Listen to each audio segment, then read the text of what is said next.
Emergency fund म्हणजे काय? तो आपण कुठं स्मार्टली इन्व्हेस्ट करू शकतो? इमर्जन्सी फंड किती पाहिजे? या सर्व प्रश्नांची उत्तरं आजच्या व्हिडिओमध्ये आपण बघणार आहोत. नमस्ते, मी CA अमित शहा. फिनान्शियल प्लॅनिंगमध्ये काही महत्त्वाच्या गोष्टी असतात, जसं emergency fund, short term, long term planning, tax management वगैरे.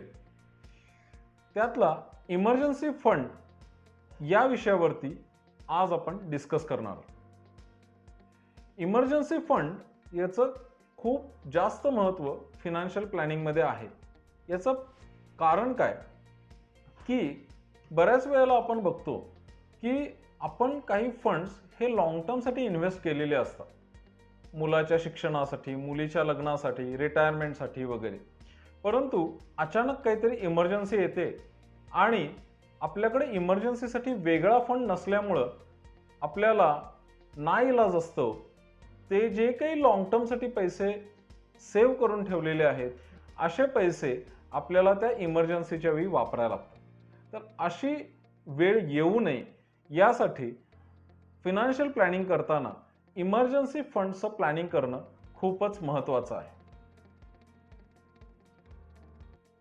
इमर्जन्सी दोन प्रकारे येऊ शकतात. एक, इन्कम कमी होणे किंवा दुसरे, अचानक खर्च येणे. आपण एक्झाम्पल घेऊ. जे लोक जॉबमध्ये आहेत त्यामध्ये जॉब लॉस होणे किंवा बिझनेसमनच्या केसमध्ये बिझनेसेसमध्ये काही लॉसेस, स्लो डाऊन अशा गोष्टी होणे. तर यामुळं इन्कम लॉस अशा पद्धतीची इमर्जन्सी येऊ शकेल.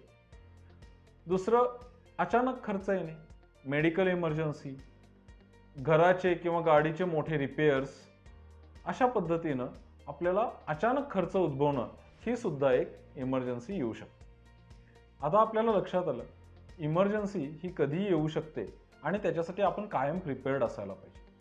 पण असे इमर्जन्सी फंड हे किती असायला पाहिजे याच्यासाठी काही हार्ड अँड फास्ट रूल नाही आहे. पण असं म्हटलं जातं की आपल्या मंथली कमिटमेंटच्या किमान 3 ते 6 महिने पुरतील इतका तरी इमर्जन्सी फंड आपल्याकडे असायला पाहिजे. नाही लक्षात आलं, आपण एक एक्झाम्पल घेऊया. मिस्टर एक्स यांचे महिन्याचे खर्च आहेत 30,000 रुपये.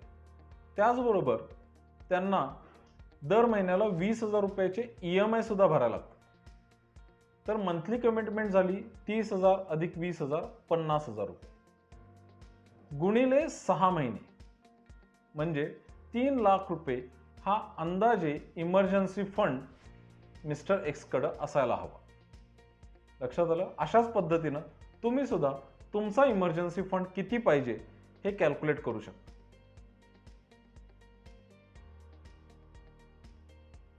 केलं कॅल्क्युलेट? काही अडचण असेल कमेंट बॉक्समध्ये जरूर लिहा. आता मिस्टर एक्सला 3 लाख रुपयाचं इमर्जन्सी फंड ठेवायचं आहे हे कळलं. आता हे इमर्जन्सीचे पैसे कुठे ठेवायचे? ट्रॅडिशनली काय व्हायचं की लोक असे इमर्जन्सीचे फंड्स हे घरामध्ये कॅशच्या स्वरूपात किंवा सेव्हिंग बँक अकाउंटमध्ये ठेवायचे. आता मी तुम्हाला याच्यामध्ये सुद्धा एक स्मार्ट वे सांगणार आहे, ज्याच्यामध्ये सेव्हिंग बँक अकाउंटपेक्षा आपण जास्त परतावा मिळवू शकतो. सेव्हिंग बँकचा सध्याचा व्याजाचा दर आहे 2.70% वार्षिक. म्हणजे काय, जर मिस्टर एक्सनी 3 लाख रुपये सेव्हिंग बँकमध्ये इमर्जन्सीसाठी ठेवले तर त्यांना वर्षाला व्याज मिळेल अंदाजे 8,000 रुपये. आता याऐवजी म्युच्युअल फंडमध्ये लिक्विड फंड्स किंवा आर्बिट्राज फंड अशा पद्धतीचे फंड्स आहेत की जे आपण इमर्जन्सी फंड्स म्हणून वापरू शकतो. याच्यामध्ये मिळणारा परतावा हा सेव्हिंग बँक अकाउंटपेक्षा 1.5 ते दुप्पट असू शकतो. म्हणजेच मिस्टर एक्सला सेव्हिंग बँक अकाउंटमध्ये जर 8,000 रुपये वर्षाला मिळत असतील तर त्यांनी लिक्विड फंड्स किंवा अशा पद्धतीचे ऑप्शन्स वापरले तर सहजच त्या इमर्जन्सी फंडवरती त्यांना 12,000 ते 15,000 रुपये वर्षाला मिळू शकते. स्मार्ट ना? इमर्जन्सी फंडला सुद्धा अशा पद्धतीने चांगले रिटर्न्स मिळवता येतात हे बघितल्यावर मला खात्री आहे तुम्हाला नक्कीच आनंद झाला असेल.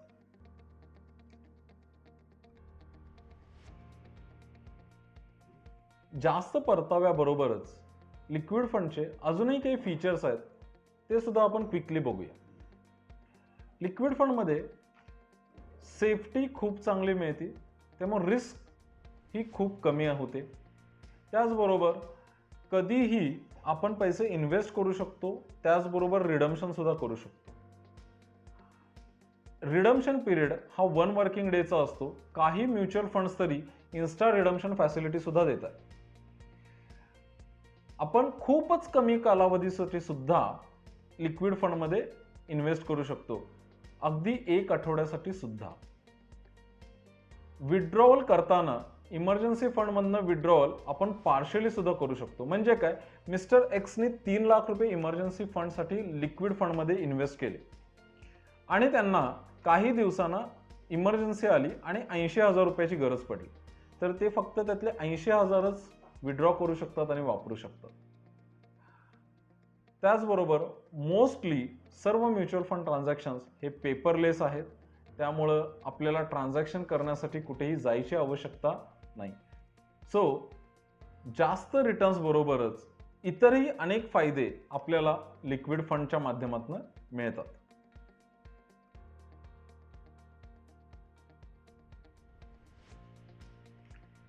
आता तुम्हाला उत्सुकता वाढली असेल की हे इमर्जन्सी फंड मी लिक्विड फंडमध्ये कसे इन्व्हेस्ट करायचे. खूपच सोपं आहे. कुठल्याही म्युच्युअल फंडकडं तुम्हाला लिक्विड फंड हा ऑप्शन मिळतो, त्याच्यामध्ये आपण लमसम इन्व्हेस्ट करू शकता. पण यामध्ये मला खात्री आहे काही लोकांची अशीही शंका आली आहे की मी लिक्विड फंड कॅल्क्युलेट केला, मला 3 लाख रुपये लिक्विड फंडसाठी आवश्यकता आहे, पण हे लोक करिअरच्या काही सुरुवातीच्या वर्षामध्ये असतील किंवा नुकतंच लग्न झालेलं असेल, जबाबदाऱ्या वाढल्या असतील आणि त्यांच्याकडे आत्ता एक रकमी 3 लाख रुपये इन्व्हेस्ट करायला लिक्विड फंडमध्ये नाही आहेत. तर अशा लोकांनी इमर्जन्सी फंड कसा क्रिएट करायचा? खूप सोपं आहे. आपण दर महिन्याला काही रक्कम ही SIPच्या माध्यमातून लिक्विड फंडमध्ये इन्व्हेस्ट करू शकतो. मिस्टर एक्सनी एक रकमी 3 लाख रुपये नाहीत तर काय केलं, तर दर महिन्याला 5,000 ते 10,000 रुपयाची SIP लिक्विड फंडमध्ये सुरू केली, जेणेकरून येत्या वर्ष ते 1.5 वर्षामध्ये ग्रॅज्युअली त्यांचा लिक्विड फंडचा पोर्शन हा तयार झाला, सो दॅट कुठल्याही इमर्जन्सीसाठी ते प्रिपेअर्ड असतील आणि त्यांना लॉंग टर्मचे कुठलेही फंड्स डिस्टर्ब करायला लागणार नाही.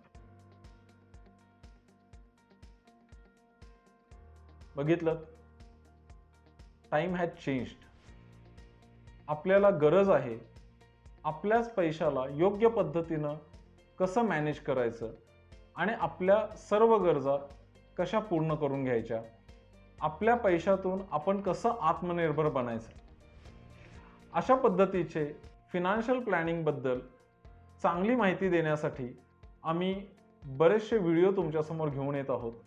वरती आय बटनमध्ये सुद्धा काही रेकमेंडेड व्हिडिओज आले असतील, डिस्क्रिप्शन बॉक्समध्ये काही रेकमेंडेड व्हिडिओज आहेत. आपण हे व्हिडिओ जरूर बघा. आपल्याला काहीही क्वेरीज असतील, शंका असतील तर त्या सर्व शंका तुम्ही कमेंट बॉक्समध्ये जरूर लिहा. आमची टीम त्या सर्व शंकांना चांगल्या पद्धतीनं उत्तर देईल. तुम्हाला जर आमच्याशी कॉन्टॅक्ट करायचा असेल तर कॉन्टॅक्ट डिटेल्ससुद्धा डिस्क्रिप्शनमध्ये दिलेले आहे. तुम्ही कधीही आमच्या टीमसोबत कॉन्टॅक्ट करू शकता. Thank you so much and keep watching.